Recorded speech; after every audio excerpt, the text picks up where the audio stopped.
নমস্কার, খবর শুনছেন M2 নিউজ চ্যানেল থেকে। জানাবো আজকের বিশেষ খবর। বাছাই করা খবরগুলো পেতে চ্যানেলটিতে সাবস্ক্রাইব করে পাশে থাকা বেল আইকনটি অল করে রাখুন। শুরুতেই হেডলাইন্স। ঝাড়গ্রাম শহরে রামনবমীর বর্ণাঢ্য শোভাযাত্রা করল হিন্দু জাগরণ মঞ্চ। অপ্রীতিকর ঘটনা এড়াতে মোতায়েন পুলিশ। ওয়েস্টবেঙ্গল নদীতে হঠাৎ কিসের দেখা মিলল?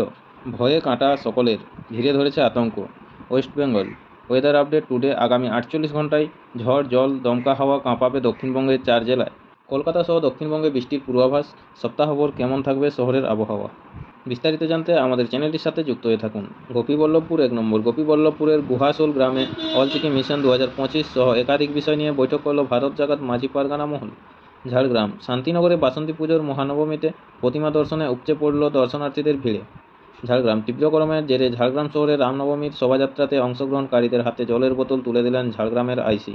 শর্ট সার্কিটের জেরে ময়নাগুড়ির একটি মিলে আগুন, প্রায় 70 লক্ষ টাকার ক্ষতি। মুখ্যমন্ত্রীর বৈঠকের পরেই সুপ্রিম কোর্টে আবেদন মধ্যশিক্ষা পর্ষদের। সিঁথি থানার এলাকায় চেক জালিয়াতি, গ্রেপ্তার অভিযুক্ত। যারা যোগ্য তারা চিন্তা করবেন না, আপনাদের চাকরি থাকবেই, মুখ্যমন্ত্রী মমতা বন্দ্যোপাধ্যায়। প্রাথমিকের চাকরি ব্যক্তিগত কারণ দেখিয়ে মামলা থেকে সরলেন বিচারপতি সৌমেন সেন। শেয়ার বাজার 3237 পয়েন্ট পড়ল সেন্সেক্স। রিভিউ পিটিশনে যেতে চাইছেন চাকরিহারা শিক্ষক শিক্ষিকারা। নেতাজি ইন্ডোরে স্টেডিয়ামে পৌঁছলেন মুখ্যমন্ত্রী মমতা বন্দ্যোপাধ্যায়। অষ্টম দিনে 100 কোটির ক্লাবে প্রবেশ করল সলমান সিকান্দর। আজ আইপিএলে মুখোমুখি হবেন রোহিত ও কোহলি। উত্তর ভারতে চড়চড় করে বাড়ছে গরম। 21টি শহরে সর্বোচ্চ তাপমাত্রা বেড়ে দাঁড়ালো 42 ডিগ্রি সেলসিয়াস। ট্রাম্পের শুল্কবাণে রক্তস্নাত ভারতীয় শেয়ার বাজার। 3000 পয়েন্ট পড়ল সেন্সেক্স। আশঙ্কাই সত্যি হলো, এশিয়ান শেয়ার বাজারগুলিতে ভয়াবহ পতনের পর সোমবার রক্তস্নাত ভারতীয় বাজারও। আজ সোমবার বাজার খোলার সঙ্গে সঙ্গে ট্রাম্পের শুল্কবাণে বিদ্ধ হলো বাজার সূচকগুলি। ট্রাম্পের শুল্কনীতি, খোদ আমেরিকার অন্দরেই ব্যাপক বিক্ষোভ। রাস্তায় 6 লক্ষ নাগরিক। আমেরিকার নতুন শুল্কনীতি নিয়ে বিশ্বজুড়ে সাড়া পড়ে গিয়েছে। অস্ট্রেলিয়া, চীনসহ একাধিক দেশ তীব্রভাবে ডোনাল্ড ট্রাম্পের এই নীতির সমালোচনা করছে। আপনারা এতক্ষণ শুনলেন আজকে শিরোনাম। আসবো বিস্তারিত খবরে। আপনারা খবরটি শুনছেন M2 নিউজ চ্যানেল থেকে। আসবো বিস্তারিত খবরে। আমেরিকার নতুন শুল্কনীতি নিয়ে বিশ্বজুড়ে সাড়া পড়ে গিয়েছে। অস্ট্রেলিয়া, চীনসহ একাধিক দেশ তীব্রভাবে ডোনাল্ড ট্রাম্পের এই নীতির সমালোচনা করেছে। এরই মধ্যে দেশের অন্দরেও বিক্ষোভের মুখে পড়েছে ট্রাম্প সরকার। প্রেসিডেন্ট ডোনাল্ড ট্রাম্পের নতুন শুল্কনীতির প্রতিবাদে শনিবার থেকেই রাস্তায় নেমেছে হাজার হাজার মার্কিন নাগরিক। রবিবার সেই আন্দোলনের ঝাঁজ আরও বাড়ল। দেশের 50টি স্টেট থেকেই উঠেছে বিক্ষোভের স্লোগান।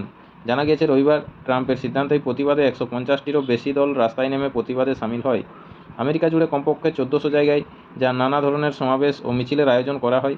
একটি রিপোর্ট মোতাবেক রবিবার মার্কিন মুলুকে প্রায় 6 লক্ষ মানুষ প্রতিবাদে সামিল হয়েছেন। মার্কিন নাগরিকেরা ভীত কেন? প্রেসিডেন্ট ডোনাল্ড ট্রাম্প নয়া শুল্কনীতি ঘোষণার পর থেকে বিশেষজ্ঞরা জানাচ্ছেন, এর ফলে মার্কিন অর্থনীতিও বিশেষভাবে ক্ষতিগ্রস্ত হতে পারে। ধস নামতে পারে শেয়ার বাজারে। একই সঙ্গে আমেরিকায় ইলেকট্রনিক্স পণ্যের দাম প্রায় 100% বেড়ে যাওয়ার শঙ্কা রয়েছে। নানা বিদেশি পণ্যের দাম কয়েক গুণ বেড়ে যাওয়ার ফলে আমেরিকান মধ্যবিত্ত শ্রেণীর পকেটে চাপ পড়তে পারে। দাম বাড়বে ওষুধ থেকে শুরু করে গাড়ি, পোশাক সব কিছুরই। ফলে দেশের আর্থিক ভারসাম্য নষ্ট হতে পারে বলে শঙ্কায় রয়েছেন মার্কিন নাগরিকরা। আপনাদের সকলকেই বলা হচ্ছে, যারা নিয়মিত গুরুত্বপূর্ণ খবরগুলো শুনতে চান আমাদের চ্যানেলটি সাবস্ক্রাইব করে রাখুন। আসবো খবরে। দেখে নেব আজকের শহরের আবহাওয়ার হালচাল কী রয়েছে। কড়া রোদে তেতে উঠেছে শহর। কলকাতায় আজ সর্বোচ্চ তাপমাত্রা কত? বৈশাখ আসতে আরও প্রায় সপ্তাহখানেক বাকি। তার আগেই চাঁদি ফাঁকা গরমে পুড়েছে শহর কলকাতা। লাফিয়ে লাফিয়ে বেড়েই চলেছে তাপমাত্রা। এদিন সকালের দিকে শহরের আকাশ আংশিক মেঘাচ্ছন্ন থাকলেও বেলা বাড়তেই কড়া হয়েছে রোদ। সকাল 10টাতেই ছাতা ছাড়া বাইরে বের হওয়া কার্যত অসম্ভব। আবহাওয়া দপ্তরের পূর্বাভাস বলছে, আজ সোমবার কলকাতায় সর্বোচ্চ ও সর্বনিম্ন তাপমাত্রা থাকতে পারে যথাক্রমে 36 ডিগ্রি ও 27 ডিগ্রি সেলসিয়াস। গতকাল রবিবার কলকাতায় সর্বোচ্চ তাপমাত্রা ছিল 36.3 ডিগ্রি ও সর্বনিম্ন তাপমাত্রা ছিল 27.2 ডিগ্রি, যা কিনা স্বাভাবিকের তুলনায় যথাক্রমে 1.1 ডিগ্রি ও 2 ডিগ্রি বেশি। গত 24 ঘন্টায় শহরে বৃষ্টিপাত হয়নি। অন্যদিকে হাওয়া অফিস সূত্রে খবর, আজ সোমবার থেকে আগামী কয়েকদিন রাজ্য জুড়ে ঝড় বৃষ্টির অনুকূল পরিস্থিতি থাকবে। রবিবার ওই দুপুর থেকে দক্ষিণবঙ্গের একাধিক জেলায় বজ্রগর্ভ মেঘের সঞ্চার হয়। কিছু জায়গায় বৃষ্টির সঙ্গে ঝোড়ো হাওয়া বয়েছে। কলকাতা সহ রাজ্যের সব জেলাতেই আজ থেকে বুধবার পর্যন্ত এক বা একাধিক দফায় ঝড় বৃষ্টি হতে পারে বলে জানিয়েছে আলিপুর আবহাওয়া অফিসের অধিকর্তা HR বিশ্বাস। খাজনা বাকি, জমি কেনার আগেই যাচাই করুন এক ক্লিকে। জমি বাড়ি কেনার পর সাধারণ মানুষ প্রথম কখন বিপাকে পড়ে? মিউটেশনের সময়। তখন তারা আবিষ্কার করে জমির খাজনা মেটানো হয়নি। খাজনা বকেয়া থাকলে রেজিস্ট্রেশনের সময় যেহেতু কোনো সমস্যা হয় না, তাই অনেক বিক্রেতাই বিষয়টা বেমালুম চেপে যান। পরে মাসুল গুনতে হয় ক্রেতাকে। আর আগে ভাগে সেই সম্পত্তির খুঁটিনাটি জানতে হলে ভূমি সংস্কার দপ্তরে ছুটতে ছুটতে জুতোর শুকতলাক হয়ে যাওয়ার দশা। ফাঁকফোকর জানা না থাকলে তো আরও বিপত্তি। তখন দালাল চক্রের হাতে ধরা দেওয়া ছাড়া গতি নেই। এবার মুক্তি সেই ফাঁস থেকে। রেজিস্ট্রির আগেই এবার এক ক্লিকে জেনে নেওয়া যাবে বকেয়া খাজনা এবং পর্চা অনুযায়ী জমির আসল মালিকের নাম। ভূমি ও ভূমি সংস্কার দপ্তরের পোর্টালে ঢুকে জমির খতিয়ান নম্বর সহ অন্যান্য বিবরণ টাইপ করলে কম্পিউটার বা মোবাইলের স্ক্রিনে ভেসে উঠবে জমির খাজনা সংক্রান্ত যাবতীয় তথ্য। আর শুধু ব্যক্তিগত বাড়ির ক্ষেত্রে নয়, বাণিজ্যিক প্রয়োজনে চিহ্নিত জমির ক্ষেত্রেও যাবতীয় তথ্য মিলবে পোর্টালে। প্রতি বছর রাজ্যে গড়ে 17 থেকে 18 লক্ষ জমি বাড়ি রেজিস্ট্রি হয়ে থাকে। ফলে বিক্রেতাকে আগেই এই বিপুল সংখ্যক ক্রেতা বলে দিতে পারবেন, আগে খাজনা মেটান, তারপর টাকা দেব। 2022 সালের জানুয়ারি মাসে অনলাইনে খাজনা জমা নেওয়ার ব্যবস্থা চালু করে রাজ্য ভূমি ও ভূমি সংস্কার দপ্তর। তার কিছু মাস পরেই হাতে হাতে বা অফলাইনে খাজনা জমা নেওয়া সম্পূর্ণভাবে বন্ধ হয়ে যায়। শুধুমাত্র দপ্তরের পোর্টালে ঢুকেই এখন খাজনা জমা করার নিয়ম রাজ্যে। তাই বিগত বছরগুলিতে জমা পড়া খাজনার সমস্ত তথ্যই ধরা রয়েছে রাজ্যের ডিজিটাল তথ্য ভাণ্ডারে। কেউ যদি 1-2 বছরের খাজনা বাকি রেখে থাকেন তাহলে তা সহজেই জানা যাবে। আর যদি কেউ তার বেশি সময়ের জন্য বকেয়া না মিটিয়ে থাকেন তাহলেও বুঝে নিতে হবে আগের 2 বছরের সংশ্লিষ্ট জমির জন্য একটি টাকাও জমা পড়েনি। এভাবেই ক্রেতাদের সতর্ক করাটা লক্ষ্য নবান্নের। আবার কেউ নিজের জমির খাজনা জমা দিতে চাইলে তিনি অনলাইনে শেষবার করে এবং কত টাকা খাজনা জমা দিয়েছিলেন সেটাও দেখে নিতে পারবেন। ফলে খাজনা প্রদানের হার বাড়বে বলে জানাচ্ছেন প্রশাসনিক কর্তারা।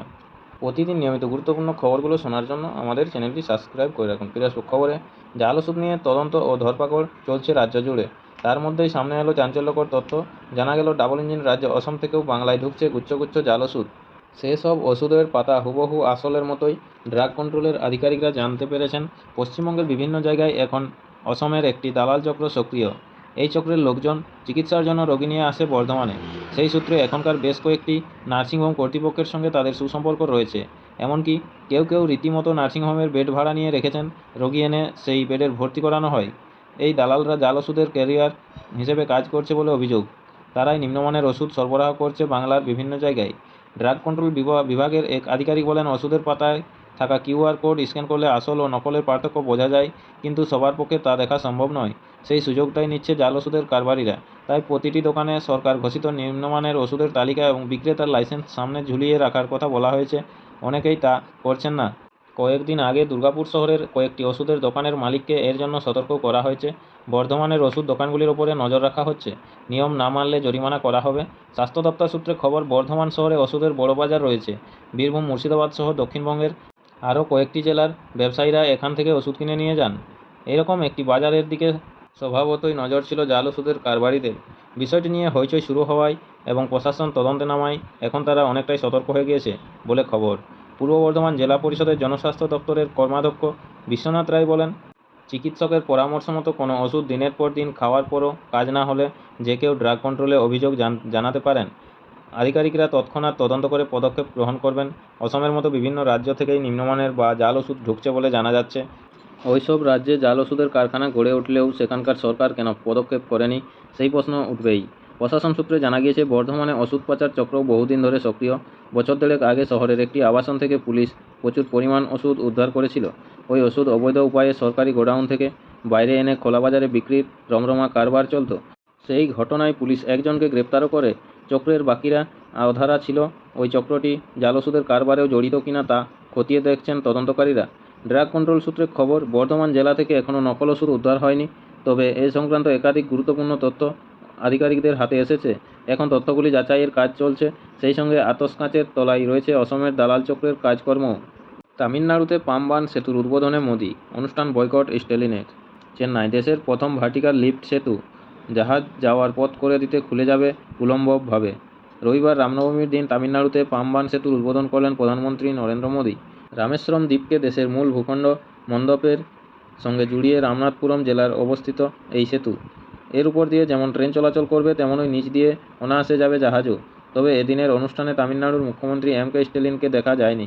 স্বচ্ছভাবে আসন পুনর্বিন্যাসের দাবিতে সেতু উদ্বোধনের অনুষ্ঠান বয়কট করেন তিনি।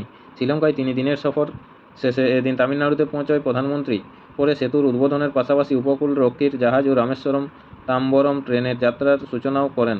জানা গিয়েছে, রামেশ্বরমে রামনাথস্বামী মন্দিরে পুজো দেওয়ার পর রাজ্যে সব মিলিয়ে প্রায় 8,300 কোটি টাকার রেল ও সড়কপথ প্রকল্পের ভিত্তিপ্রস্তর স্থাপন করেছেন তিনি।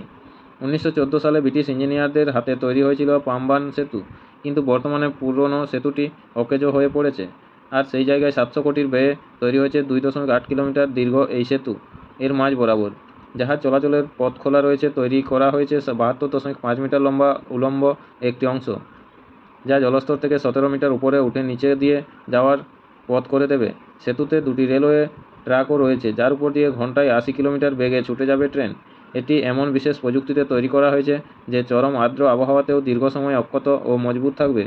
এদিন আসন পুনর্বিন্যাসের দাবিতে সেতু উদ্বোধনের অনুষ্ঠান বয়কট করেন তামিলনাড়ুর মুখ্যমন্ত্রী এম.কে স্ট্যালিন। তার বক্তব্য, তামিলনাড়ুর মাটিতে দাঁড়িয়ে প্রধানমন্ত্রী স্বচ্ছভাবে আসন পুনর্বিন্যাসের গ্যারান্টি দিতে হবে। প্রয়োজনে সংসদে একটি প্রস্তাব পাস করে তাকে পদক্ষেপ নিতে হবে। রাজ্যবাসীর ভয় দূর করতে জনসমক্ষে প্রতিশ্রুতি দিতে হবে প্রধানমন্ত্রী নরেন্দ্র মোদীকে। নয়াদিল্লি, আশঙ্কাই সত্যি হলো। এশিয়ান শেয়ার বাজারগুলিতে ভয়াবহ পতনের পর সোমবার রক্তস্নাত ভারতীয় বাজারও।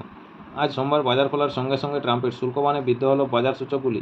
বাজার খুলতেই ধস নামে সেন্সেক্স ও নিফটিতে। গত কয়েক বছরে সবচেয়ে ভয়াবহ পতনের সাক্ষী রইল ভারতীয় শেয়ার বাজার।